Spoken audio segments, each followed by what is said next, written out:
What is going on, everybody? Welcome back to the channel, and today I have the Kansas City Chiefs season preview for y'all, so let's hop into it.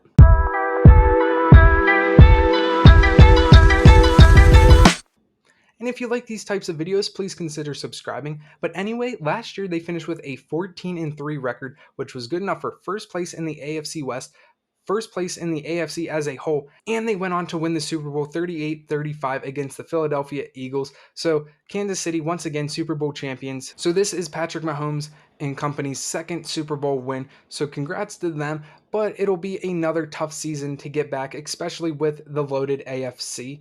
And they did a decent job at bringing in guys to help bolster this crew and hopefully make a return to the Super Bowl and go back to back. They brought in offensive tackle Jawan Taylor to help protect Patrick Mahomes. They brought in defensive end Charles Omenihu, I think that's how you say his name, but he did get suspended 6 games for personal conduct, so they will be without him for the first few games of the season.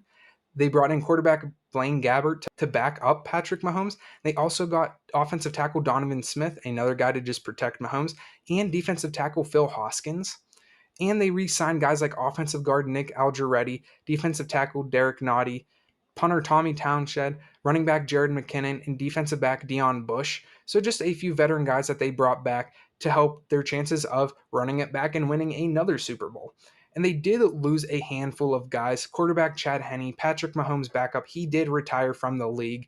Wide receiver Mecole Hardman, defensive end Frank Clark, offensive tackle Orlando Brown, wide receiver Juju Smith-Schuster, defensive end Carlos Dunlap, safety Juan Thornhill, running back Ronald Jones, and offensive guard Andrew Wiley.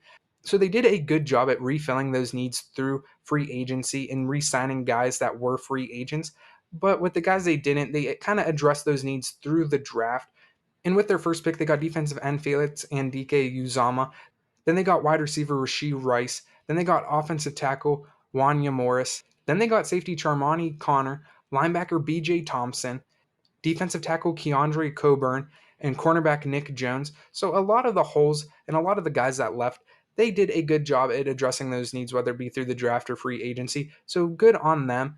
And the only coaching staff change that they made was they promoted Matt Nagy to their offensive coordinator because Eric Bieniemy left to go to the Washington Commanders. So Matt Nagy, just a guy within the organization who was formerly the head coach of the Chicago Bears, got promoted to Kansas City's offensive coordinator, which really isn't a big deal because this Kansas City offense, as long as they have Patrick Mahomes and Travis Kelce, they're going to be just fine. But now that I have addressed all of their transactions and the players that they brought in left and the draft, let's move over to the Chiefs' schedule and my record prediction for this upcoming year. Now, so in week 1, they have the Detroit Lions, and this is going to be a fun matchup to watch, in my opinion.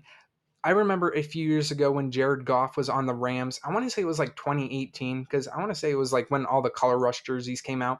And the Rams and the Chiefs just had this epic back and forth game. And I feel this week 1 matchup against the Lions could very well be that way. Patrick Mahomes and Jared Goff going back at it in round 2. I think it'll be definitely a fun one to watch.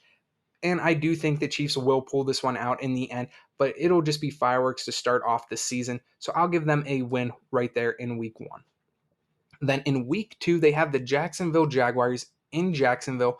And if you watch my Jacksonville Jaguars video, I gave the Chiefs the loss in this one because I have super high hopes for the Jaguars. And I do think the Chiefs are more capable of losing games towards the beginning of the season than towards the end of the season. I think they lose in week 2 to the Jaguars. Then in week 3, they rebound nicely with a win over Justin Fields in the Bears. And then in week 4, they take on the new and improved Aaron Rodgers-led Jets, and I think they absolutely destroy the Jets. I think the Jets have super high hopes for this season. They want to compete. They want to make a Super Bowl run with Rodgers at quarterbacks, and I think they just absolutely get humbled right here by the Chiefs. And I don't think it's going to be pretty, but I think it'll be pretty fun to watch regardless. But then in week 5, they have the Minnesota Vikings, and this is a game that I feel will also be a very fun game to watch. And I do think the Chiefs will win this game. And then they have the Denver Broncos in week 6.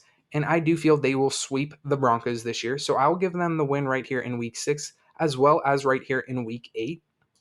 And then in week 7, they have the Los Angeles Chargers at home. And I think they will split the season series with the Chargers. So I'll give them the win right here in week 7, but I'll give them the loss down here at week 18. So in week 9, They play in Germany against the Miami Dolphins.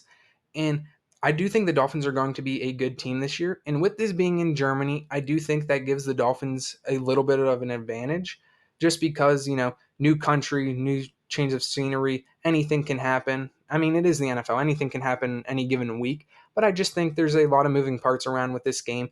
And the Chiefs drop this one to the Dolphins before their bye week. You can't see that L, but it's there, trust me. And that brings them to their bye week. And at their bye week, they are sitting at a 1, 2, 3, 4, 5, 6, 7, a 7-2 record. So totally acceptable. You would expect this of the Chiefs.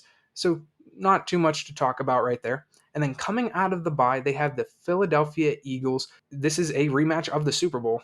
And the Eagles come out with a vengeance because they lost the Super Bowl, and they end up beating the Chiefs just because of that. Then they play the Raiders, their first of two matchups, and I do believe the Chiefs will sweep the Raiders this year. So I'll give them the win right here in week 12 as well as down here in week 16. And then in week 14, in week 13 they play the Green Bay Packers, who I am not very high on, and the Chiefs will win this game right here. Then they have the Buffalo Bills in week 14 at home, and this will be another close game. It'll be a fun game to watch. And this game will probably have a lot of playoff implications just regarding seeding. And I think the Chiefs will actually drop this game right here to the Bills. And then they play the Patriots in week 15, which they rebound nicely with a win. And then we already talked about this Raiders loss, or this Raiders win right here. The Raiders lose this game. That's what I meant. That's what I meant totally. And then they play the Cincinnati Bengals right here in week 17. And hopefully Joe Burrow is healthy. I make it a point in every video now because of his training camp injury. So hopefully he is healthy. And because they lost to the Bills, I think this Cincinnati Buffalo game, even though they're not in back-to-back weeks, they're a couple weeks apart, I think they will probably win one of these games and lose one of these games. So I will give them the win against the Bengals, but I feel like these games could be flipped. Like, I don't think they're going to beat both the Bills and the Bengals, and I don't think they're going to lose to both of them either. So I think they will split between these two teams. So regardless of if they beat the Bills, then they'll lose to the Bengals. But I just think it'll be in this realm of possibilities right here. So that brings their season total to a 12-5 record. So a little bit worse than what they did last year, but still good enough for another playoff spot. They win their division, but they probably get the 2 or 3 seed. I think Jacksonville is probably going to be competing for that 1 seed, and then whoever wins the AFC East will also be up there. So let me know what you guys think about this record. I know it's probably on the low end for the Chiefs. Yeah, talking about a 12-5, that being a low record for a team. But either way, let me know what you guys think. I think the Chiefs make it back to the playoffs. They're competitive once again. As long as they have Patrick Mahomes, they are going to be competitive. So hopefully he stays healthy this year. But yeah, let me know what you guys think. Like the video. Please subscribe to the channel. I will catch you with another season preview. God bless.